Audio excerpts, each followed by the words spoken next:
If Agile is supposed to help teams be more effective, why do so many of them have a hard time using it? What common mistakes keep teams from succeeding? Welcome to DevTips with Barry Hawkins. Please be sure to like and subscribe. In this episode, I'll share 3 common things that derail teams' attempts to be more effective with Agile development process. Excess focus on process mechanics.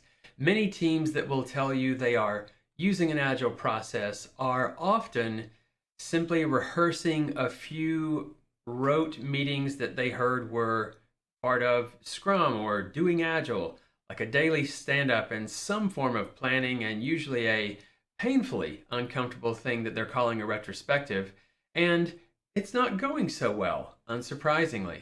And this is because much of the training and software that is out there online gives the impression that all of the benefits of agility come with simply booking a few of these recurring meetings, making everyone go to them, and hoping for the best.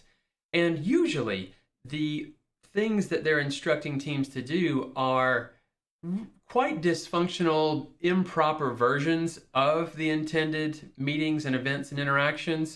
If you want to be effective with your use of Agile process, it's important to embrace the fact that you're going to have to spend some time learning the underlying philosophy and the design of the different types of agility and how they're best implemented. There's just no shortcut, really. It's not unlike diet, exercise, fiscal responsibility, or any other part of life. There's no 6-minute abs for making Agile work with no effort. So if you want it to work for you, take the time to figure out how to do it and get started. And for free information on how to do it, check out more on this channel. Ignoring the rest of agility.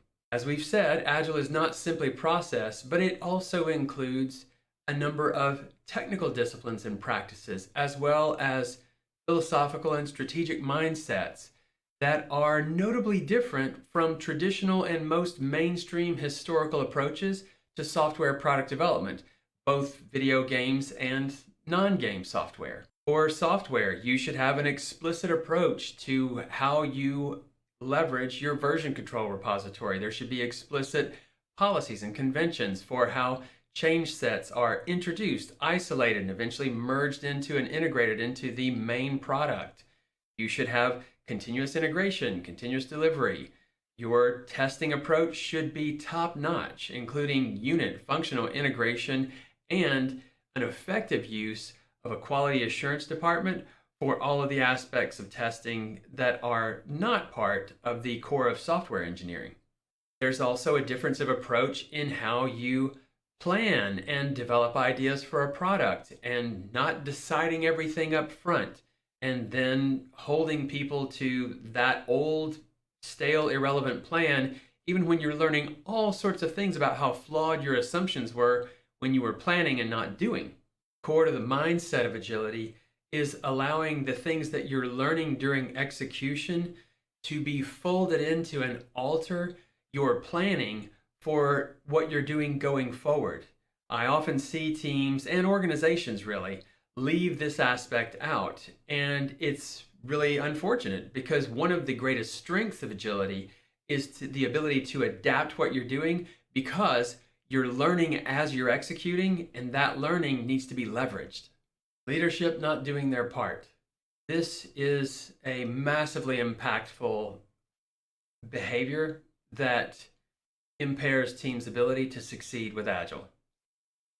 Leadership needs to be creating focus for teams by not insisting on doing everything that they've thought of and that it all has the same importance all at the same time.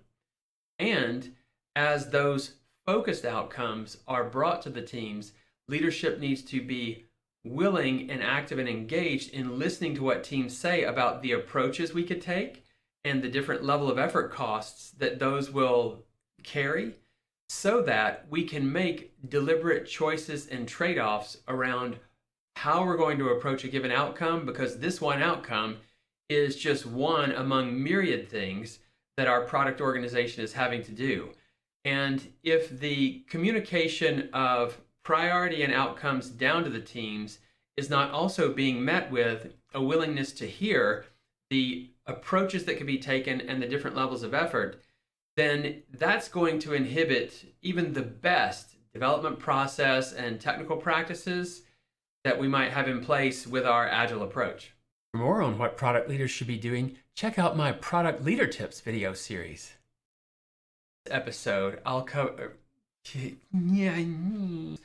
and especially the merged into the mainstream of your repository. I just got an itch and I forgot I was filming. Thanks for watching. Please be sure to like, subscribe, and click the notifications icon so that you'll be first to know when new DevTips episodes and other product development videos are uploaded. If you're looking for support in your game or product development journey, check out the link below for information on how you can work with me. For the next DevTips episode, check out the video up here, and for the full DevTips series, check out the playlist down here. I'm Barry Hawkins, thanks for watching, and we'll see you in the next video.